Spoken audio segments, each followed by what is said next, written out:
നമ്മളെല്ലാവരും ഓട്ടിസത്തിനെ കുറിച്ചും autism spectrum ഡിസോർഡേഴ്സിനെ കുറിച്ചും കേട്ടിട്ടുണ്ട്. ഇങ്ങനെയുള്ള കുഞ്ഞുങ്ങൾക്ക് ആശയവിനിമയത്തിനും സംസാരക്കുറവും സാമൂഹ്യ ഇടപെടലിലും അവർക്ക് കുറച്ചൊരു ബിഹേവിയറൽ ഇഷ്യൂസ് ഒക്കെ ഉള്ളതായിട്ട് നമുക്ക് അറിയുന്നതാണ്. പക്ഷെ ഓട്ടിസം ഇല്ലാതെ കുഞ്ഞുങ്ങൾ ഓട്ടിസത്തിന്റെ രോഗലക്ഷണങ്ങൾ കാണിക്കുന്ന ഒരു അവസ്ഥയാണ് നമ്മൾ വെർച്വൽ ഓട്ടിസം എന്ന് പറയുന്നത്.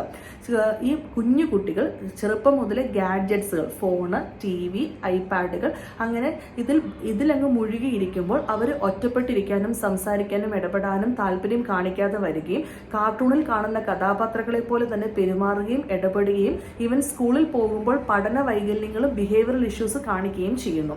ഇത് നമ്മൾ എല്ലാവരും ശ്രദ്ധ കേന്ദ്രീകരിക്കേണ്ട കാര്യമാണ്. നമ്മൾ മാതാപിതാക്കൾക്ക് ജോലി സംബന്ധമായിട്ട് നമ്മുടെ വീട്ടിലത്തെ തിരക്കുകൾ മൂലമൊക്കെ ചിലപ്പോൾ കുഞ്ഞുങ്ങളുടെ കൂട്ടത്തിൽ സമയം സ്പെൻഡ് ചെയ്യാൻ പറ്റാതെ വരുമ്പോൾ നമ്മൾ TV വെച്ചു കൊടുക്കുകയും മൊബൈൽ കൊടുക്കുകയൊക്കെ ചെയ്യാറുണ്ട്. പക്ഷെ എല്ലാത്തിനും ഒരു ലിമിറ്റ് വേണം. സെക്കൻഡ് തിങ് ഈസ് നമ്മൾ കുഞ്ഞുങ്ങളോട് ഇടപെടണം. അസാധാരണമായിട്ട് ഇവർ ഇതിൽ ആകർഷകരായി ഇതിൽ ഇൻട്രസ്റ്റ് കാണിച്ച് വാശി, ദേഷ്യം, അരിശം ഒക്കെ കാണിക്കുകയാണെങ്കിൽ നമ്മൾ അവരുടെ കൂട്ടത്തിൽ സമയം സ്പെൻഡ് ചെയ്ത് ഇത് മാറ്റാനായിട്ട് ശ്രദ്ധിക്കേണ്ടതാണ്. ചില കുഞ്ഞുങ്ങൾക്ക് ബിഹേവിയറൽ തെറാപ്പി വേണ്ടി വരികയും ചെയ്യുന്നുണ്ട്. നമ്മൾ മനസ്സിലാക്കേണ്ട ഒരു കാര്യം, ഇവരുടെ തലച്ചോറ് ഇതിൽ അങ്ങോട്ട് ഇൻട്രസ്റ്റഡ് ആയി കഴിയുമ്പോൾ ചില ഹോർമോൺസ് ഉൽപ്പാദിപ്പിച്ച് ഇവർ അതിൽ അങ്ങോട്ട് അഡിക്റ്റഡ് ആയി പോകുകയാണ്. ആ അഡിക്ഷൻ മാറ്റിയെടുക്കേണ്ടത് നമ്മുടെ ഓരോരുത്തരുടെയും ഉത്തരവാദിത്തമാണ്.